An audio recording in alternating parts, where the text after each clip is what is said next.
আপনি প্রশ্ন করেছেন আয়নাঘরের আইডিয়া কে দিয়েছিল। হ্যাঁ, আইডিয়াটা দিয়েছিল আমার ভাই তারেক সিদ্দিকী। সেই সবকিছু করেছে। গুলি করে মারার দরকার কি? ক্রস ফায়ার দিলে বেশি লোক জানাজানি হচ্ছে, সমালোচনা বেশি হচ্ছে। সেদিন থেকে শুরু হলো এই নতুন পরীক্ষামূলক পরিকল্পনা। একটা ছোট্ট ঘর, 3.5 ফিট বাই 3.5 ফিট। ওইখানে নিজের কোথাও ভালোভাবে শোনা যায় না। হ্যাঁ, আমরা প্রথমে কিছু বিরোধী নেতাকে তুলে আনলাম, এই বিএনপি, জামাত, ছাত্র শিবির, ছাত্রদল, কিছু সাংবাদিক।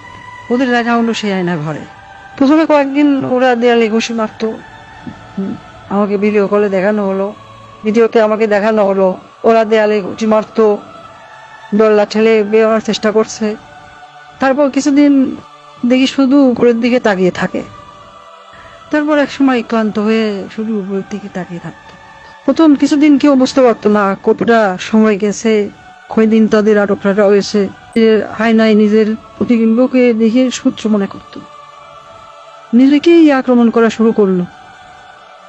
নিজের দেয়ালে নিজের হাত দিয়ে ঘুষি মারলো, হাত রক্তাক্ত করলো।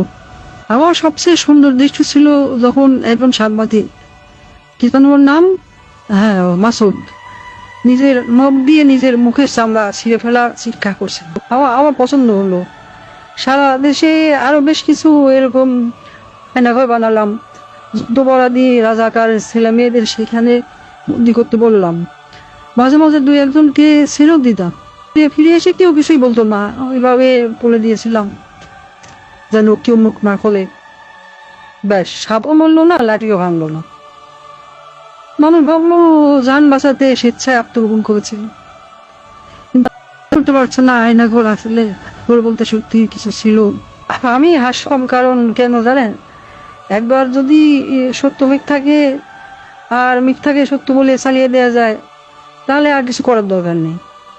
মানুষের মনে সন্দেহ ঢুকিয়ে দেওয়াই যথেষ্ট।